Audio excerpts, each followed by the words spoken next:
Hey everybody, it's Mark, DoctorDeadwax's, and it's time for day 12 of the Inbox Challenge. And today's numbers were picked by Dwayne. So thanks a lot, Dwayne. First up is Fifth Dimension by the Byrds.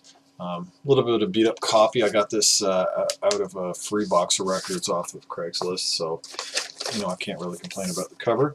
This is a Canadian mono pressing on the 2i Columbia label. Now you can tell it's a mono by the CL designation in the CL2549 designation, because if it was stereo it would be CS. It's also Canadian, and when you're looking at 2i's you can tell it's Canadian because the US 2i would have 360 around the bottom here, and it would have mono in there, whereas the only way to tell that the Canadian is mono is by the CL designation. There is no blatant 360 sound, stereo 360 sound mono on the label. So this is made from US plates though, but it says it's made in Canada. The jacket doesn't say where it's made, so not quite sure. The jacket also says the CL designation up there. Excellent music. Really nice to find a mono pressing of this. A few years ago, a mono pressing would have cost a fortune. They were the U.S. ones, of course, because they would garner the most money. Even though this is a U.S. plate, but just U.S. pressings always seem to get more money. They were getting like 40, 50, 60, 70, 100, 150, 200, 300 bucks a pop. But nowadays they don't get anywhere near that money because Sunday's reissued that record on mono, and you can buy it for like 20 bucks. So it gutted the value of the original mono pressings. Now they sell for like 8, 10, 12 bucks in VG condition, and maybe 25 to 30 bucks in mint. So next record is Brewer and Shipley, Tarkio, and this has the hit song on it, One Toke Over the Line. This is a Canadian pressing. The US pressing is in a gatefold. This is not in a gatefold. This record is on Kama Sutra, and this is the Kama Sutra label. Oops. It all comes out upside down, doesn't it? This is the Kama Sutra label, at least the Canadian one. And this is a Canadian pressing on Quality Records using Canadian plates. The Deadwax does not match the US pressing of this. One Toke Over the Line. Spiro Wagner heard that song and labeled these guys as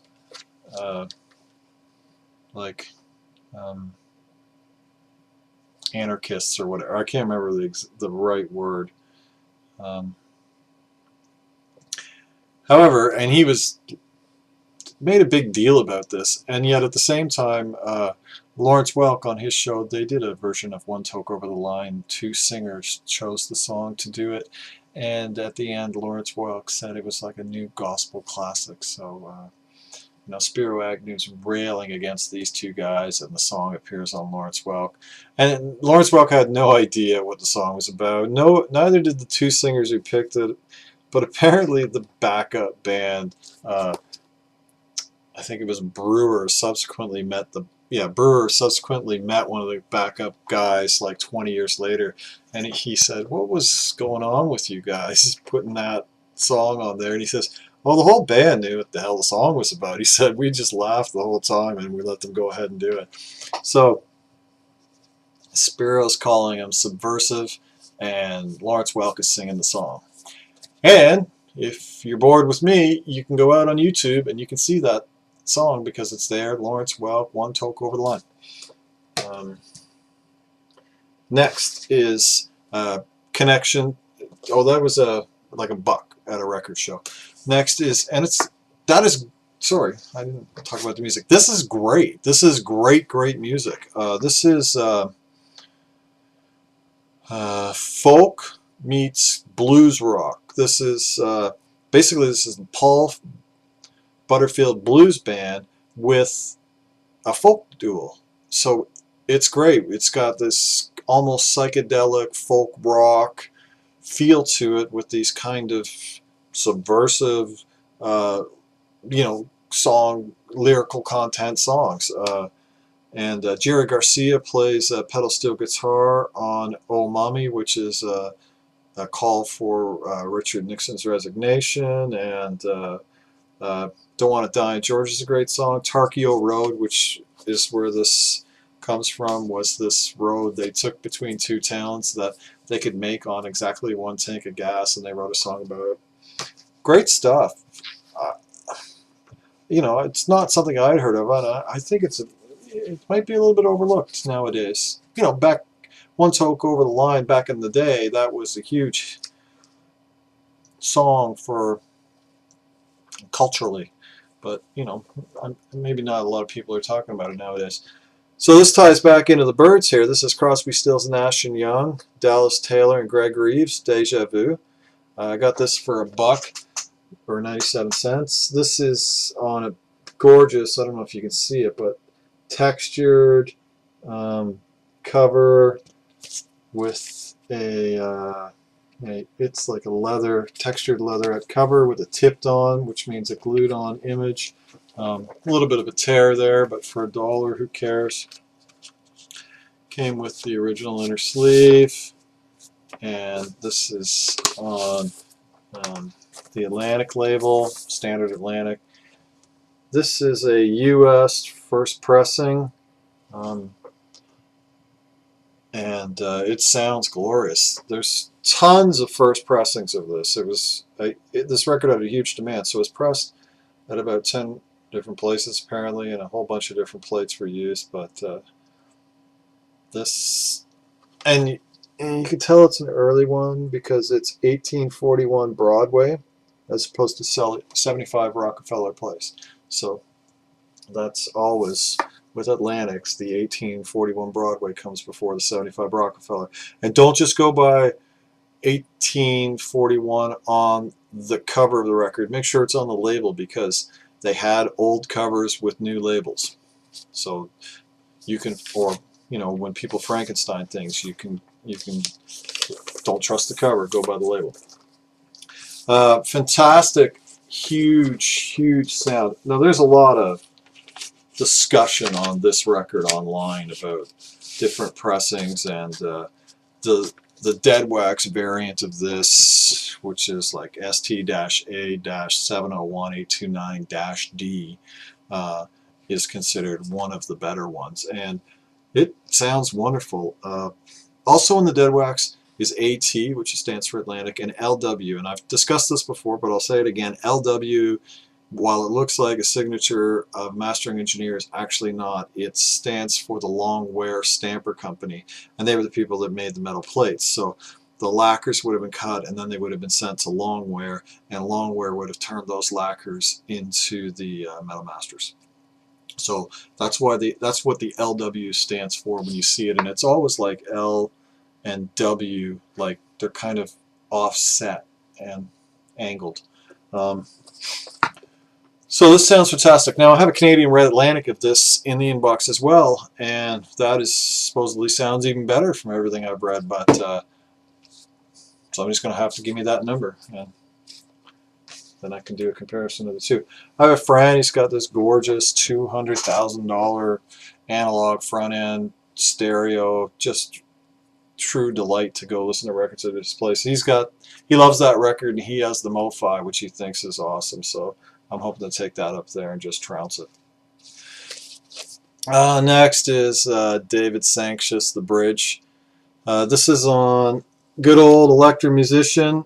I've talked about Electro Musician, how it's a label with so much promise that never puts out music that's actually any good, to me at least. And this is on the silver Electro Musician label, and this has CR in a circle in the Deadwax. CR in a circle stands for Cinram. Cinram was a manufacturing plant in Canada that was kind of, I think they bought the Don Mills plant of WIA, or they bought somebody's plant, and then Cinram came along.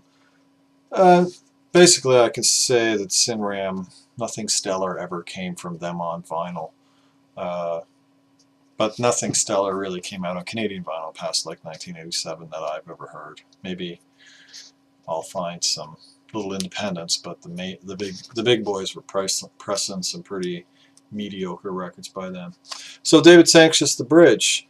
I've said all of these electro-musician records where they have such potential because the artists could do whatever they wanted, always have been like lunchbag letdowns. This is not. I mean, I really like David Sancious. He's a keyboard player, has a bit of a connection to Bruce Springsteen, surprisingly, but also has this incredible credibility as a jazz player. And he he has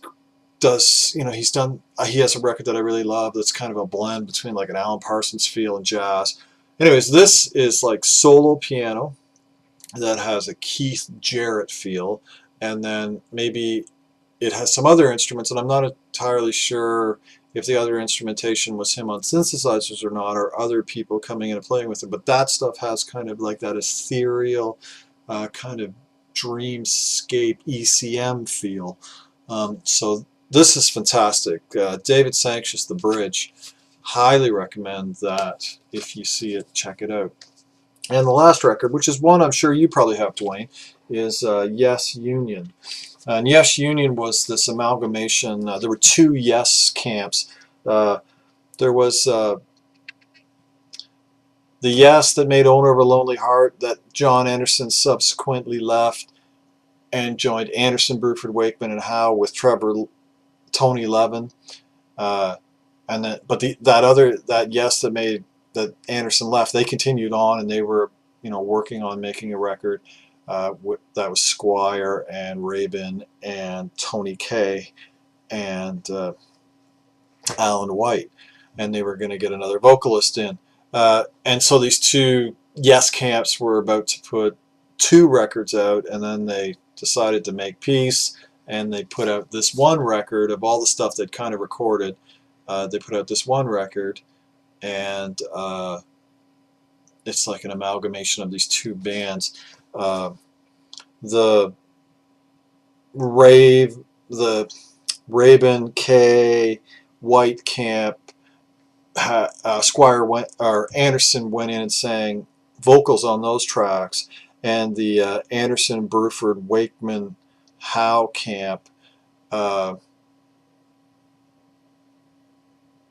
Chris Squire came in and played bass on those tracks. Like they re-recorded, they took Levin's parts out and they put him. So it's a bit of a mud of an album. If you're a Yes fan, this is. If you're a Yes fanatic, completionist, but a Yes fanatic who didn't give up on Yes with Relayer, if you're somebody who went forward with the band, I recommend you get this record. I really liked it, especially at the time.